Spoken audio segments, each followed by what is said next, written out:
안녕하십니까. 두배블리TV입니다. 네, 저희가 오늘 주말에는 어떤 걸 공부해 볼까 하다가 최근 연말에는 배당주라는 얘기가 있죠.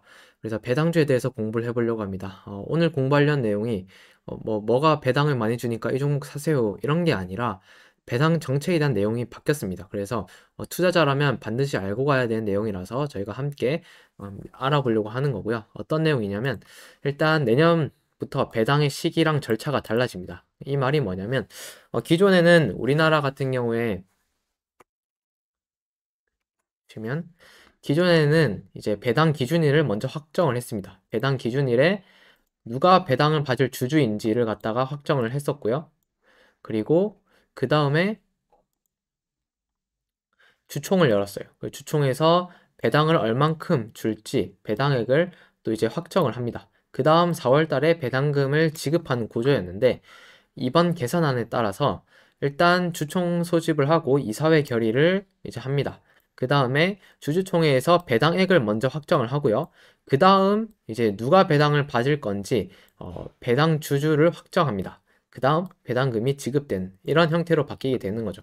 그래서 이 차이점은 우리나라만 기존에 주주를 확정하고 배당금을 확정하는 형태였는데 MSCI에 속해 있는 선진국 지수들은 대부분 먼저 배당액을 확정을 하고 그 다음 배당 기준인을 확정하는 형태입니다. 그래서 어느 기업이 배당금을 많이 주는지를 보고 그 기업에 대한 배당 투자를 어떻게 보면 할 수 있었던 건데 한국은 그게 안 됐었던 거죠. 네, 이런 부분이 좀 개선되게 되었고 이런 절차 역시 우리가 MSCI에 이제 들어가기 위해서 이 선진국과 비슷한 형태로 이 배당 시스템을 바꾸는 거고요.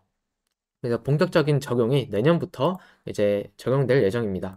조금 더 자세히 해서 보면 현재까지는 이제 선배당액 확정, 후 배당 기준일 확정이었고 개선되면 선배당액 확정, 후 배당 기준일 확정 이렇게 볼 수 있을 것 같습니다. 그래서 이를 통해서 이제 앞으로는 내가 투자하는 기업이 그러니까 내가 배당을 보고 투자를 할 수가 없었어요. 왜냐하면 이 기업이 올해는 배당을 많이 주는데 내년에도 똑같이 배당을 많이 준다라고 이제 확정할 수가 없었거든요. 그래서 나는 배당 얼마 줄진 모르지만 과거에 배당을 많이 줬으니까 한번 투자해 볼까 하고 하는 게 한국식 배당 투자였는데 이제 향후에는 이 기업이 배당을 많이 주는구나. 그럼 난 이 기업에 투자해야겠다. 이렇게 먼저 결정을 할 수 있는 거고 난 이 기업에 배당을 많이 주는 줄 알고 미리 사뒀는데 생각보다 배당액이 적네. 그러면 나는 그냥 수익 나는 권에서 팔아야겠다. 이렇게 정리를 할 수 있는 거죠. 그리고 두 번째로는 이 KB증권 리포트에서 정말 잘 정리가 되어 있습니다. 그래서 KB증권에서 이제 리포트를 써주신 이 김민규 애널리스트님 뭐 감사드리고요. 여기 보면 바뀐 배당 일정에 따라서 어떤 효과가 이제 있을 것이냐에 대해서 잘 정리가 되어 있는데 총 세 가지 효과가 있습니다. 일단 배당락이 크게 없어질 거다라는 건데요.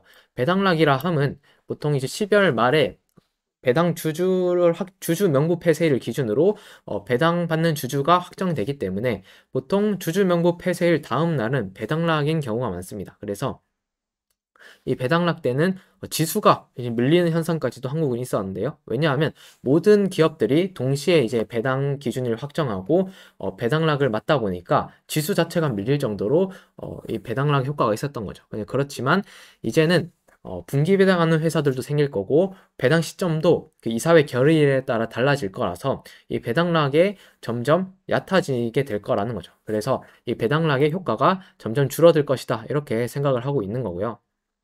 그리고 누구에게 유리한가라고 봤을 때는 그냥 기업들보다 배당 성장주에게 좀 더 기대를 할 수 있을 거라는 겁니다. 왜냐하면 결국 배당 성장주라는 말이 지금 배당을 주고 있고 성장하는 기업인데 계속 내년에도 업황이 더 좋아지고 돈을 더 많이 벌면 주주 환원을 위해서 배당을 더 많이 할 기업이다 이렇게 생각을 하는 거죠. 그렇기 때문에 이런 기업들에 대해서는 뭐 자사주 소각이나 이런 주주 환원도 전략적으로 많이 하고 있어서 이런 부분에서 우리가 기대를 할 수 있다라는 거고 결국 한 주당 받는 배당금이 높아지는 효과를 우리가 기대할 수 있다라는 겁니다.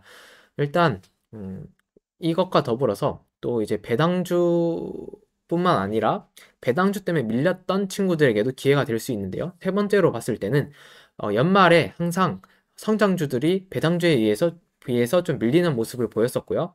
그리고 올해 9월까지만 해도 지수가 조정을 받을 때 고배당을 갖다가 주는 은행주나 보험주들이 강세를 보였었고 또 쉬었다가 보통 이제 12월에 되면 또 이런 고배당주들이 많이 움직이는데요.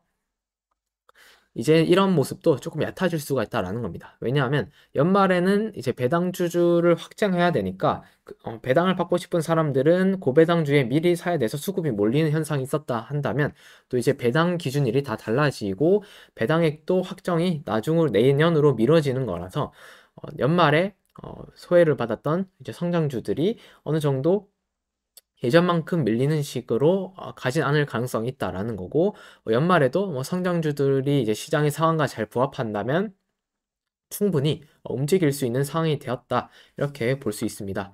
그리고 이제 이번 배당을 위해서는 기업들이 해야 되는 게 한 가지가 있어요. 바로 정관을 변경을 해야 됩니다. 정관을 변경을 해야지 앞으로 이제 배당 주주를 어떻게 확정하고 이 배당액을 그 다음 확정하겠다라는 거를 정관에 넣어놔야 되는 상황인데 이런 정관을 갖다가 변경한 기업들이 상장사 중에 한 25% 정도 된다고 해요. 총 4개의 상장사 중에 1개의 기업들은 이런 정관을 변경을 했다라고 하는데 이런 것과 관련해서 고배당을 이제 주거나 주주 환원을 하면서 이번에 정관 변경까지 했던 기업들이 어떤 것이 있나 하고 이제 리포트에 있어서 제가 살펴보니까 일단 현대차 그룹주들이 좀 보이고요. 보면 현대차 사무비 그리고 현대차 우, 현대차 이우비가 공통적으로 들어가 있죠.